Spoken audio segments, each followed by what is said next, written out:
अस्सलामुअलैकुम। उम्मीद है आप सब लोग खैर आफियत से होंगे और ईमान की बेहतरीन हालत में होंगे। तो आज हम CS 201 फाइनल टर्म की प्रिपरेशन के हवाले से ये MCQs फाइल को सॉल्व करेंगे, जिससे मुझे उम्मीद है कि इंशाल्लाह आप लोगों के बहुत से फाइनल टर्म के जो पेपर हैं वो सॉल्व हो जाएंगे। जो भी बच्चा पेपर देने जाएगा करते हैं और करते रहेंगे हमेशा के उसी के अंदर से ही MCQs इसी फाइल में से आए, ताकि आप सब लोगों के पेपर अच्छे हों। ठीक है, तो हम अपनी वीडियो का स्टार्ट करते हैं। सबसे पहले है all a template function must have at least one generic data type. जो हर टेम्पलेट होता है उसकी एक generic data type at least होनी ही चाहिए, मस्ट है ये। ठीक है, उसके बाद है which of the following statement is best regarding declaration of friend function, कि कौन सी स्टेटमेंट ठीक है। ठीक है, तो सबसे पहले कह रहे हैं friend function must be declared after public keyword, after private keyword. ऐसा कुछ भी नहीं है। जो फ्रेंड फंक्शन है ना वो आप क्लास में कहीं भी डिक्लेयर कर सकते हैं, उसका पब्लिक और प्राइवेट कीवर्ड के ऊपर कोई इफेक्ट नहीं होता। ठीक है, तो इसका डी सही है। क्या लिखा हुआ, it can be declared anywhere in the class as these are not affected by public and private keyword. ठीक है, उसके बाद क्वेश्चन आ रहा है Which one of the following is a declaration of overloaded pre-increment operator implemented as member function? ठीक है, कि कौन सा प्री इंक्रीमेंट ओवरलोडेड ऑपरेटर है जो हम मेंबर फंक्शन के लिए यूज़ करते हैं डिक्लेयर करने के लिए, तो वो कौन सा है। हमेशा ये बात आप लोगों ने याद रखनी है कि हम इंक्रीमेंट या डिक्रीमेंट के लिए कौन से साइन जो यूज़ होते हैं वो होते हैं प्लस प्लस। ठीक है, तो जो प्री होता है वो होता है पहले और पोस्ट होता है बाद में। ये अब जैसे डाटा मैंने यहाँ पर वेरिएबल पी लिख लिया है, तो पी से पहले जब मैंने ये प्लस प्लस लिखा तो ये हो गया प्री इंक्रीमेंट, और पी के बाद अगर मैं लिखूंगी तो ये हो गया पोस्ट इंक्रीमेंट। ठीक है, तो इसका ये थर्ड वाला आंसर बिल्कुल करेक्ट है। ठीक है, उसके बाद आ जाता है class is a user defined data type. जो क्लास है वो यूजर डिफाइंड डाटा टाइप है। ठीक है, उसके बाद how many bits will be pointer int ptr of type int move in following statement। वो कह रहे हैं कितनी बाइट होती हैं एक पॉइंटर के अंदर। अगर int ptr पॉइंटर हम बनाए int की टाइप के साथ तो int ptr plus is equal to 3 करते हैं तो वो 12 बाइट्स लेगा। ठीक है, उसके बाद आ जाता है which of the following is the correct C++ syntax to allocate space dynamically for an array of 10 int। जब हम कोई भी array डिक्लेयर करते हैं तो सबसे पहले क्या आता है, array का कोई भी जो है वो डाटा टाइप के बाद array का नेम, उसके बाद हम ये ब्रेसेस लगाते हैं और फिर array का अंदर साइज डिक्लेयर करते हैं। तो ये जो है सेकेंड वाला,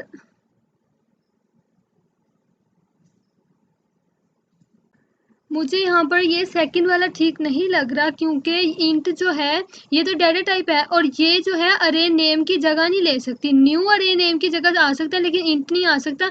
तो मेरे लिहाज से ये जो सेकंड फोर्थ वाला ऑप्शन है ये ठीक है। ठीक है, उसके बाद आ जाता है a pointer is a special variable that contain memory address. जो पॉइंटर होता है ना ये मेमोरी एड्रेस स्टोर करता है अपने पास। ठीक है, मतलब मेमोरी एड्रेस की तरफ ये पॉइंट आउट करता है जो पॉइंटर होता है। Reference value type data reference value data type that code is written to implement the program. जब हम कोई रेफरेंस वैल्यू टाइप डाटा लेते हैं तो उसका कोड हम किसी प्रोग्राम के अंदर इम्प्लीमेंट करने के लिए यूज़ करते हैं। उसके बाद है operator overloading can be perform through function. जो ऑपरेटर ओवरलोडिंग करते हैं वो हम फंक्शन के थ्रू परफॉर्म करते हैं। उसके बाद है when a value is referred by normal variable then it is known as direct reference. ठीक है, जब एक रेफरेंस है वो नॉर्मल वेरिएबल के तौर पे आएगी तो उसको हम क्या कहते हैं, डायरेक्ट रेफरेंस कहते हैं। उसके बाद which of the following function is use to increase the size of already allocated memory chunk. तो वो रियलॉक है कि रियलॉक जो है वो साइज को इंक्रीज करने के लिए हम यूज करते हैं। ये हमारे पास 3 होते हैं फंक्शंस, मेलोक, कैलोक एंड रियलॉक। जो मेलोक होता है इसके अंदर जो है वो आई थिंक सो जो रियलॉक जो मेलोक होता है इसके अंदर हमारे पास बहुत ज़्यादा ब्लॉक होते हैं डाटा के। कैलोक के अंदर हमारे पास एक ब्लॉक होता है डाटा का। तो जो रियलॉक होता है ना इसके अंदर हम इन दोनों के जो साइज होता है ना डाटा का उसको हम मतलब जो ब्लॉक होता है उसको हम बढ़ा सकते हैं और साइज को इंक्रीज कर सकते हैं। तो इस वजह से इसका रियलॉक आएगा। उसके बाद है which of the following is not a pre processor directive.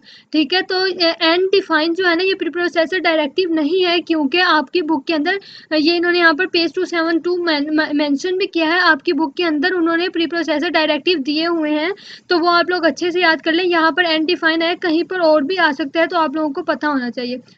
उसके बाद stream object C in and C out are included in which header file.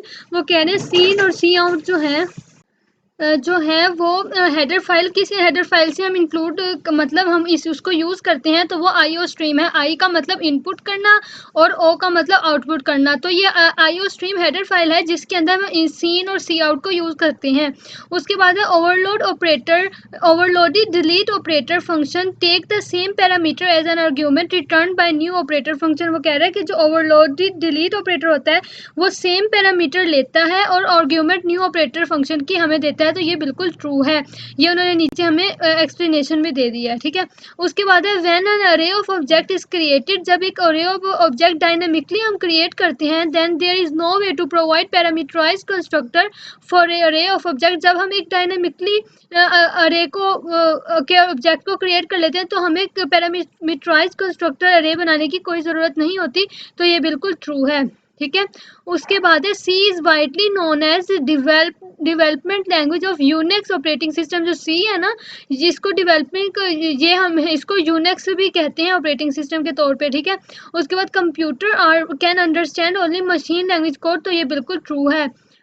हाँ, we can not define a function as a friend of a template class, तो ये false है। हम जो वो कह रहे हैं कि जो फ्रेंड फंक्शन है हम उसको टेम्पलेट क्लास के तौर पे डिफाइन नहीं कर सकते, तो ये गलत बात है। उसके बाद वो कह रहा है what will be the value of A and B after executing the statement. ठीक है, तो वो उसने हमें वैल्यू दी है A is equal A assign किया है 3। उसके बाद वो कह रहा है कि जो बी है उसको हमने ए प्लस प्लस असाइन कर दिया है। मतलब जब हमारे पास वैल्यू प्रिंट होगी ना तो वो क्या आएगी, तो सबसे पहले 3 जो है वो प्रिंट होने से पहले पूरा प्रोग्राम एग्जीक्यूट होता है, इस वजह से वो इधर आएगा। यहाँ पर उसके अंदर इंक्रीमेंट होगी, इंक्रीमेंट होने के बाद वो 4 हो जाएगा। ठीक है, वो 4 हो गया। अगली बार जब दोबारा प्रिंट होगा तो वो फिर 3 प्रिंट होगा, तो ये इसका जो ये डी ऑप्शन है ये बिल्कुल ठीक है। उसके बाद वो कह रहे हैं considering the following code what will the output. अब वो उसने ये हमें पूरा कोड दे दिया, इसकी अब आउटपुट क्या होगी। इसकी आउटपुट जो है वो हमें उसने इंट एक डाटा टाइप दी है जिसको उसने स्टैटिक एक पॉइंटर बनाया हुआ है, पॉइंटर +2 उसने हमें असाइन कर दिया और उसने कहा बी रिटर्न हो। ठीक है, और अब वो मेन के अंदर आके उसने जो एक्स है उसको 6 कह दिया और एक्स, और उसने 3 वैल्यूज जो है ना वो प्रिंट करवाने को कह दिया। तो सबसे पहले आप ये देखें उसने 6 वैल्यू दी थी तो 6 ही हमें प्रिंट हो गया। उसके बाद सेकंड के अंदर क्या है, ऐड वैल्यू। उसने हमें यहाँ पर रेफरेंस दिया इस बी का और उसने कहा कि इसके अंदर आपने वैल्यू ऐड करनी है, तो यहाँ 6 आया, 6 के अंदर 2 ऐड हुआ, वो 8 हो गया, तो हमें 8 प्रिंट हो गया। उसके बाद वो कह रहा है कि सिर्फ एक्स को प्रिंट करें, तो फिर ये 2 प्रिंट हो 6 हमें प्रिंट हो गया। ठीक है, उसके बाद है dash is use to trace the logic of program and correct the logic error. कौन सी चीज़ है जो लॉजिक जो प्रोग्राम को प्रोग्राम के अंदर जो एरर होते हैं उसे डिटेक्ट करके करेक्ट करती है, तो वो डिबगर होता है। जो प्रोग्राम को प्रोग्राम के अंदर जो प्रॉब्लम होती हैं उसे ट्रेस करती हैं और फिर उसको जो है वो उस एरर को सही करती हैं। उसके बाद new and delete are dash and whereas malloc and free are dash. तो जो न्यू और डिलीट है ये ऑपरेटर्स होते हैं, जबकि जो मेलोक एंड फ्री हैं ये हमारे पास फंक्शन होते हैं। आप लोगों ने एक बात याद रखनी है कि फंक्शन की पहचान क्या है, हमेशा फंक्शन की पहचान है जिस नाम के साथ ये ब्रेसेस लगी होंगी तो वो जाहिर करेगा एक फंक्शन है। ठीक है, तो ये बात आप लोगों ने हमेशा याद रखनी है कि फंक्शन की पहचान क्या है, हमेशा जिसके साथ ब्रेसेस लगी होंगी छोटी तो वो फंक्शन है। ठीक है, उसके बाद आ जाते हैं, कहाँ थे, जहाँ like other like member function dash can also access 2 minute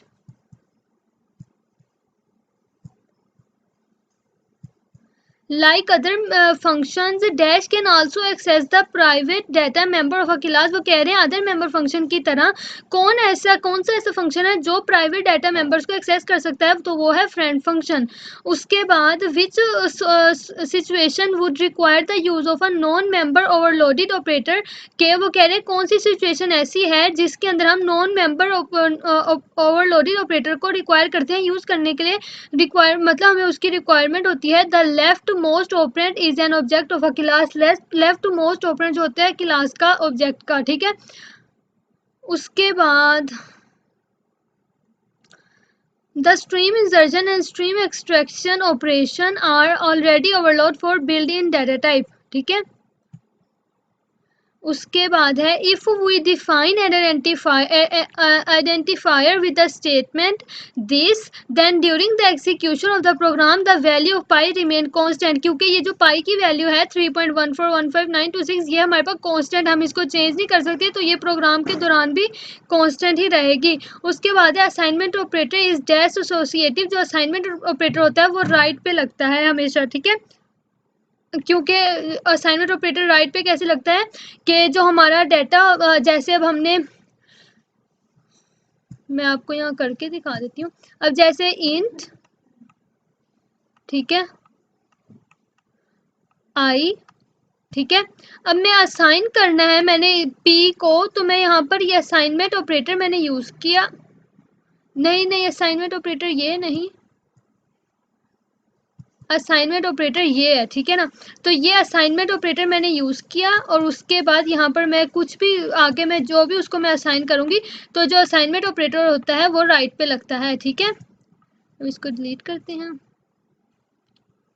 वो जो दूसरा मैं एम्पर साइन लगा रही थी वो जो है असाइनमेंट ऑपरेटर के लिए यूज़ नहीं होता, ठीक है, वो रेफरेंस ऑपरेटर होता है।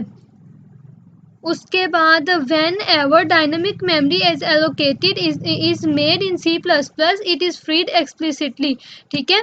जब एक हम मेमोरी को डायनेमिकली बनाते हैं C++ के अंदर, तो वो एक्सप्लिसिटली फ्री होती है। The appropriate data type two store the number of rose and column of the matrix is int, ठीक है। जो अप्रोप्रिएट डाटा को स्टोर करते हैं रो और कॉलम के अंदर मैट्रिक्स के अंदर, तो हम वो इंट यूज, आप वैसे भी ले लें, नंबर की बात हो रही है ना, तो नंबर को आप जब भी स्टोर करेंगे तो इंट है, ये पक्का यही है। उसके बाद which of the following function do not initialize the chunk of memory और टू ऑल ज़ीरो, वो कह रहे हैं कौन सा फंक्शन है जो इनिशियलाइज नहीं करता मेमोरी को ऑल ज़ीरो के लिए, तो वो मेलोक फंक्शन है, ठीक है। उसके बाद है the function free return back the allocated memory code through calloc and malloc to heap, क्योंकि जब भी हम कोई डायनेमिक मेमोरी यूज़ करते हैं तो वो हम जो है हीप के जरिए ही करते हैं, तो इस वजह से इसका हीप आंसर आएगा। उसके बाद width is member function of both cin and C out object, जो विड्थ है फंक्शन ये सीन और सी आउट दोनों के लिए हम यूज़ कर सकते हैं। Template are not type safe, तो ये फॉल्स है। उसके बाद आ रहा है matrix can be composed of int float और double as their element, best way is to handle this use template, ठीक है। टेम्पलेट को हम यूज़ कर सकते हैं इंट फ्लोट और डबल एलिमेंट को यूज़ करने के लिए, क्योंकि अगर हम टेम्पलेट को किधर यूज़ करते हैं, हम उधर यूज़ करते हैं जहाँ पर हमने एक डाटा को बार बार लिखना है लेकिन डिफरेंट डाटा टाइप के साथ, तो वहाँ हम टेम्पलेट का यूज़ कर लेते हैं। उसके बाद in if structure the block of statement is executed only when the condition is true, एक ब्लॉक ऑफ स्ट्रक्चर तब एक्सिक्यूट होता है जब स्टेटमेंट जो है वो ट्रू होती है। Header file fstream.h include the definition of stream classes, वो कह रहा है जो हेडर फाइल है fstream.h उस वो की जो क्लासेस स्ट्रीम है उसके अंदर कितनी डेफिनेशन इंक्लूड होती है, तो उसके अंदर इफ स्ट्रीम भी आती है, एफ स्ट्रीम भी आती है और ऑफ स्ट्रीम भी आती है, ठीक है। इफ स्ट्रीम का मतलब इफ, इन, ऑफ स्ट्रीम का मतलब आउट, ठीक है। उसके बाद to access the data member of structure that is use, जब किसी डाटा मेंबर को हमने एक्सेस करना हो तो हम डॉट ऑपरेटर का यूज करते हैं।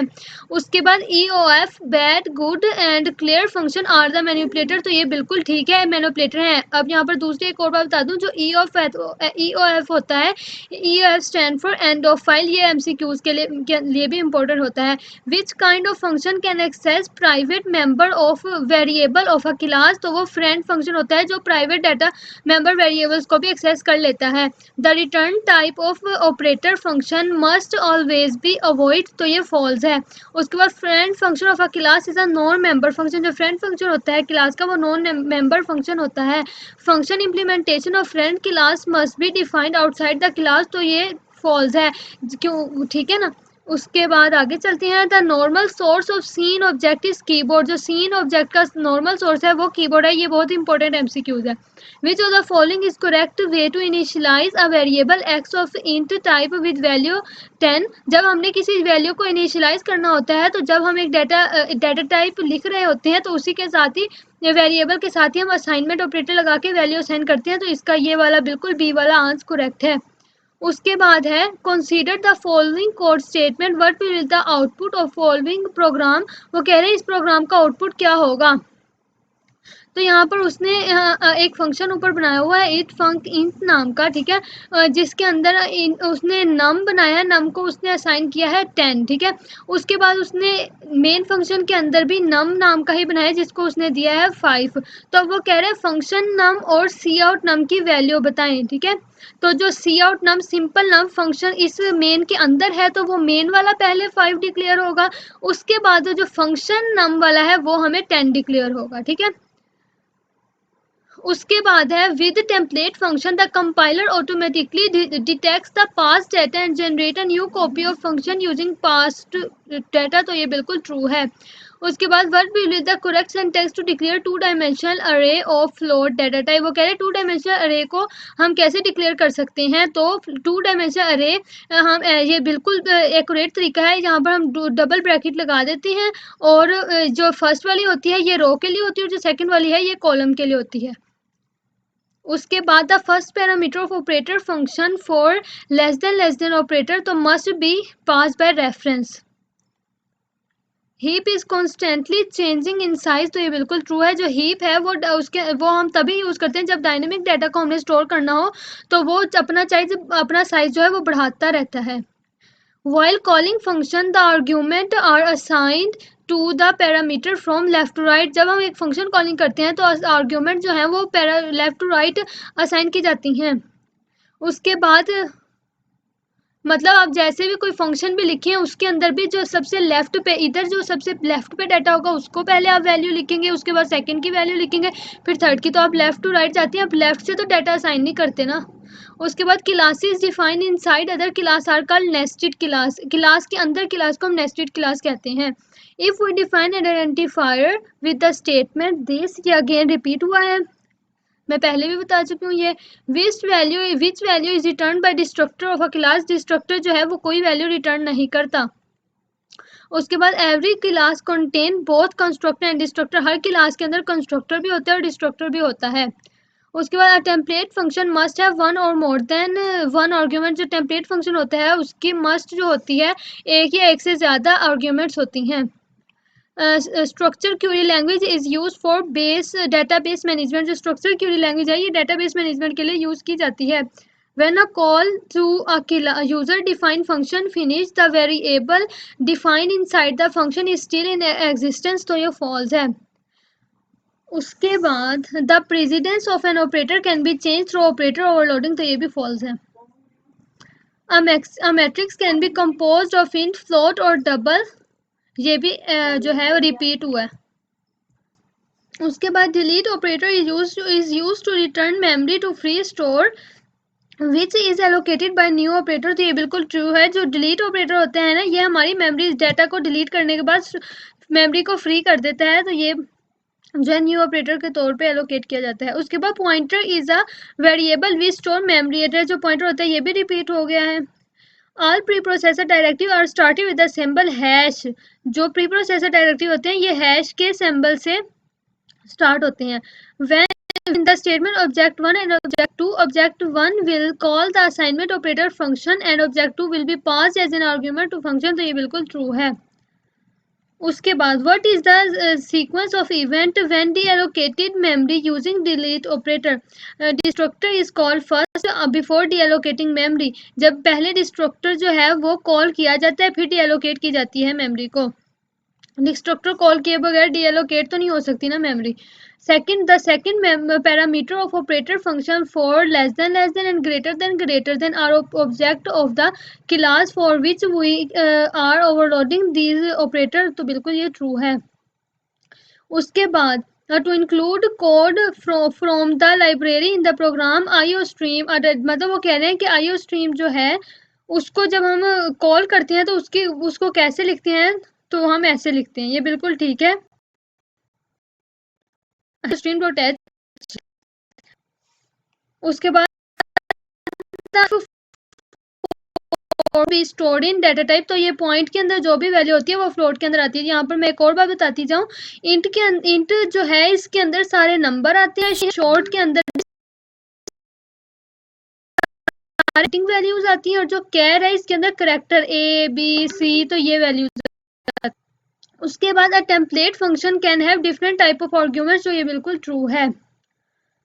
उसके बाद वो कह रहा है for which value of integer value will the following code become an infinite loop, तो उसने हमें ये वैल्यू इंट की वैल्यू 1 दिया जो है वो वाइल ट्रू जो है सी आउट नंबर इफ नंबर जो है वो 3 के इक्वल हो तो ब्रेक हो जाए, अगर जो नंबर है वो उसके अंदर प्लस हो जाए, मतलब उसके अंदर इंक्रीमेंट हो जाए इंटीजर वैल्यू के अंदर, तो ये आंसर जो है वो 0 आ जाएगा, क्योंकि उसने यहाँ पर सिर्फ ट्रू की बात की हुई है। उसके बाद template class can not have static variable, तो ये फॉल्स है। उसके बाद which of the following is used with bit manipulation, तो अनसाइंड इंटीजर जो है वो बिट मैनिपुलेशन के लिए यूज होते हैं।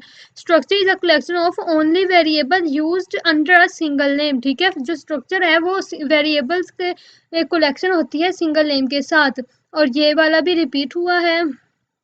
उसके बाद हम यहाँ आ जाते हैं, जो यूनियन ऑपरेटर होता है वो जो है क्या है, union operator implemented as member function take dash argument whereas non member function take. Okay, ये जो 0 और 1 वाली बात है ना, ये गलत है। जो यूनियन ऑपरेटर होता है वो 1 आर्गुमेंट टेक करता है, और जो नॉन मेंबर फंक्शन होता है वो 0 लेता है।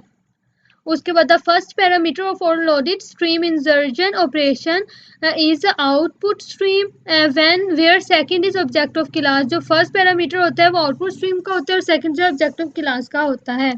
उसके बाद we can also do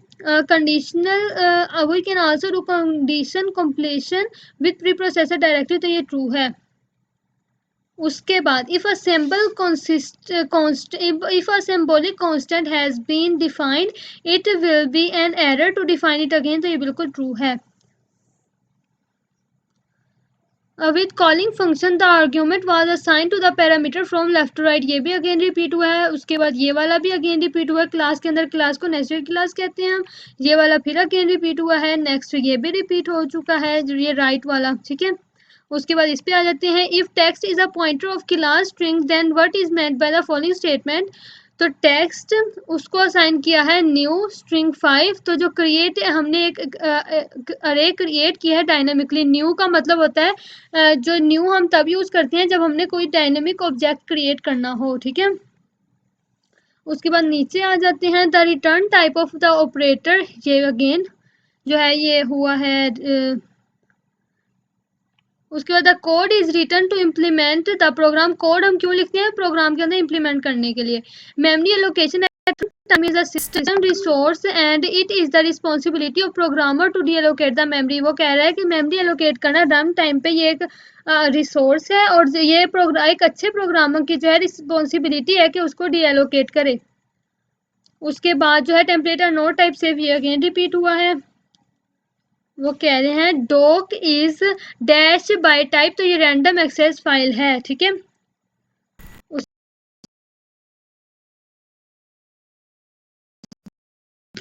the return type of operator must be void, तो ये फॉल्स है। रिटर्न टाइप फॉर वॉइड पक्का नहीं कह सकते कि वॉइड ही हो। उसके बाद what this static this represent, तो ये the current object of the class, इसको रिप्रेजेंट करता है। The statement scene.get is used to read a character from keyboard. scene.get तो है read the character from keyboard, मतलब कीबोर्ड के ऊपर से डाटा जो है वो इनपुट देना, तो वो scene.get फंक्शन का काम है. When we do dynamic memory allocation in the constructor of a class, then ये भी हम रिपीट हो चुका है, ये भी मैं बता चुकी हूँ. इसके बाद overload new operator function take a parameter of type size t and return void pointer. उसके बाद द सेकेंड पैरामीटर ये भी रिपीट हो गया. ओके, जो C++ है ये केस सेंसिटिव लैंग्वेज है, तो ये बिल्कुल ट्रू है. नाउ ये भी रिपीट हो गया. A template function must have only generic data type, तो ये फॉल्स है. Template can have only static variable, तो ये भी फॉल्स है, ये भी रिपीट हुआ है. उसके बाद what will the syntax to assign an array named AR of 5 element to pointer PTR. वो कह रहे हैं पॉइंटर PTR आपने एक बनाया और उसको अरे का साइज 5 जो है वो डिक्लेयर करना है, तो आप कैसे करेंगे? ये वाला बिल्कुल गलत है, ऐसा नहीं करना. ये जो है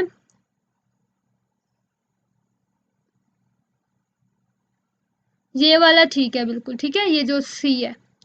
उसके बाद what will the correct syntax to access the value of fourth element of an array using pointer P, तो ये बोथ 1 एंड 3 जो है ये दोनों ट्रू हैं.